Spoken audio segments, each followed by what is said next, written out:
क्या है? मुसलमान वोट बैंक कब तक देखा जाएगा? जब तक ये हिंदुस्तान रहेगा। आगे बोलिए। आपके पास जो सवाल है, अगर मान लिया जाए कि मैं अगर बीजेपी करता हूँ या हम बीजेपी सपोर्टेड हैं भी, तो हमारा क्या नारा होना चाहिए? यही कि जय श्री राम, जय श्री राम, और क्या हरे कृष्णा हरे हरे, या बीजेपी घड़े घड़े? हमारा क्या नारा होना चाहिए आप बता दें। हम अगर बीजेपी करते हैं तो क्या बीजेपी यही सिखाता है? जी, आपने कहा वसुधैव कुटुंबकम यस्नासी स्वयं प्रज्ञा शास्त्रं तस्य कुरुति किम लोचनाभ्याम अभि नस्य दर्पण किं करिष्यति। ये नहीं पढ़ते आप, सिर्फ वसुधैव कुटुंबकम पढ़ते हैं। उसके आगे भी और श्लोक हैं। विद्या ददाति विनयम विना ददाति पात्रतम पात्रत्वात् धर्माप्नोति धनात् धर्म तथा सुखम अयं निजः परो बेति गणना लघु चेत श्याम उदार चरित्र नाम तो वासुदेव कुटुंबकम यश नास्ति स्वयं प्रज्ञा शास्त्रं तस्य कुरुति किम। क्यों नहीं पढ़ते आप? सिर्फ बीच से निकाल के सबका साथ सबका विकास सबके साथ सलामती आप करते हैं। फिर आप ही का श्लोक कहता है काव्यशास्त्र विनोदेना कालो गच्छति धीमताम व्यसनेन चमुर्खानांग निद्रिया कलहनवा आप दामा पतंतीनांग ही तो प्यायाति हेतुताम मात्र जंघाई विश्वस्य अस्तंभी भवति बंधने। हम मुसलमान जब तक इस धरती में आए कटते आए हैं, कटेंगे और कटते रहेंगे।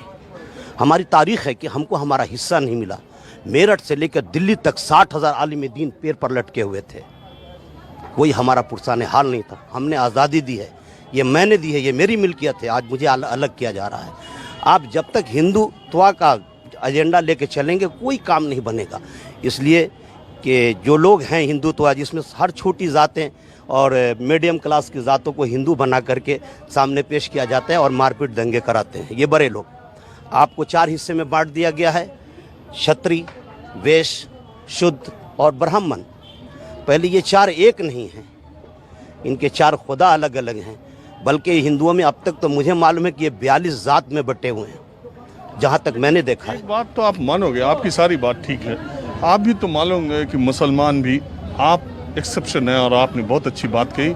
माहौल क्या है, मैं बहुत सारे जगहों पर गया, अभी तक आप जैसी बात करने वाला कोई मुसलमान किसी मस्जिद में मुझे नहीं मिला। हालांकि बहुत सारे लोग अच्छी अच्छी बातें करते हैं, लेकिन मेरा सवाल ये है कि मुसलमान में भी जाहिलियत, पढ़ाई लिखाई की कमी है, उनमें साक्षरता की कमी है, सुनिए जागरूकता की कमी है। वो भी कट्टरवाद की तरफ जाते हैं। जो कट्टरवाद की बात करता है मुसलमान उसके पीछे खड़ा होता है। जो धनबल वाला आदमी होता है, जो ताकत वाला आदमी होता है, मुसलमानों में जो एक तरह से ताकत दिखाता है, अस्त्र की, शस्त्र की, शरीर की, मुसलमान उसके साथ जाता है। जो कट्टरवाद की तरफ बोलता है मुसलमान उसकी तरफ जाता है। तो एक सवाल खड़ा होता है कि फिर आप कहाँ मेन स्ट्रीम में जा रहे हो, अपने को अलग खुद कर रहे हो। जहाँ तक आपने कहा जाहिल का सवाल है, तो जाहिल अनपढ़ नहीं होता है, पढ़े लिखों के हमारे इस्लाम में जाहिल कहा जाता है। ठीक है, जाहिल जो लफ्ज़ है, ये जाहिल पढ़े लिखे, जो लोग पढ़े लिखे होते हैं वो पढ़ लिख करके हट करके जब बात करते हैं वो जहालत की बात करते हैं। अनपढ़ तो जाहिल हो नहीं सकता, अनपढ़ जाहिल नहीं हो सकता। मज़हब इस्लाम में पढ़ा लिखा जाहिल है।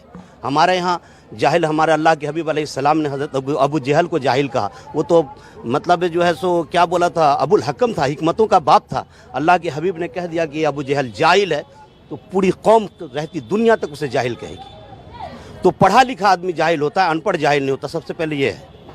और जो जहाँ तक कट्टरवाद की बात है, तो मुसलमान में कोई कट्टरवाद नहीं है। जिस तरह इस्लाम में तवाइफ हराम है, तवाइफ खाना हराम है, शराब हराम है, उसी तरह इस्लाम में आतंकवाद हराम है।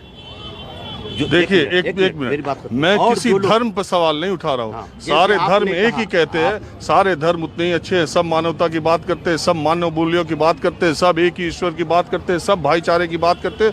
मानने वालों में गलती हो सकती है। क्या होता है कि लोग एक ईश्वर की बात नहीं करते। ये मैंने फिर अभी क्या काव्यशास्त्र विनोदना कालो गच्छति धीमताम व्यसनेन चमुर्खानांग। अगर तुम नेक नियति और अच्छे को नहीं मानते हो तो इस धरती पर सबसे बड़े मूर्ख हो। ठीक है, अगर हम लोग मतलब ये कहते हैं कि जैसे आप बड़े लीडर हैं, अच्छे लीडर हैं, ये हम मान करके आपको चलते हैं।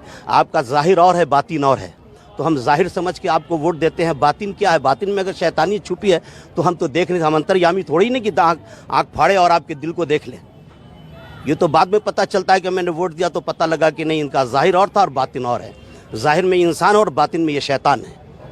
चलिए, तब हम अलग होते हैं हम लोग कुछ दूसरी बात कर गए और लंबी कर गए। वैसे पश्चिम बंगाल के चुनाव का माहौल आप क्या देख रहे हैं? पश्चिम बंगाल का चुनाव यही है कि ममता दीदी आएगी यहाँ, और क्या। और अब फाइट में बीजेपी ही है। देखिए, फिर वो बीजेपी कहेंगे तो बीजेपी वही है कि ये हिंदू मुस्लिम लेकर के चल रही है, इसके साथ दूसरा कोई एजेंडा नहीं। ये मुसलमान को हटा दे, ये पूरे हिंदुस्तान में इसको एक वोट नहीं मिलेगा। ये लफ्ज़ मुसलमान अपने एजेंडे से हटा दे बीजेपी। मेरा दावा है आपसे कि उसको हिंदू भी वोट नहीं देगा, लेकिन लफ्ज़ मुसलमान हटा दे बीजेपी।